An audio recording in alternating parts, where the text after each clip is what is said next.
Hundreds of people in Suffolk County gathered tonight to pay tribute to a high school football player who died from an injury on the field. CBS 2's Carolyn Gusoff has more on this tragedy from Shoreham.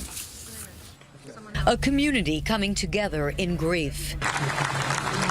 On the football field, where 11th grader Tom Cutinella loved his sport, students, parents, teachers, and coaches joined in mourning over an incomprehensible loss. The 16-year-old hit in the head during an away game football collision, collapsed on the field, was rushed to the hospital, and died. One of the greatest kids you ever want to know.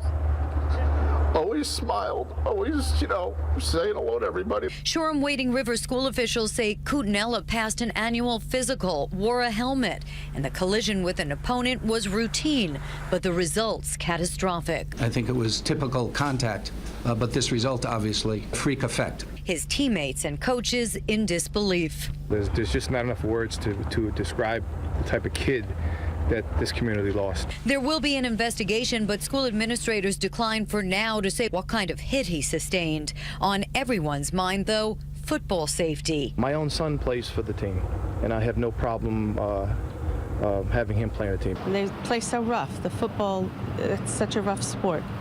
It's very unfortunate. 40 miles away at John Glenn High School, a second community in mourning. Grief counseling available to students here in Elwood, where the game was played, as they are in Shoreham, where Cutinella, the son of a police officer, was a beloved star student. He comes from a tremendous family. I mean, his family, his parents, his siblings are also just, they exemplify the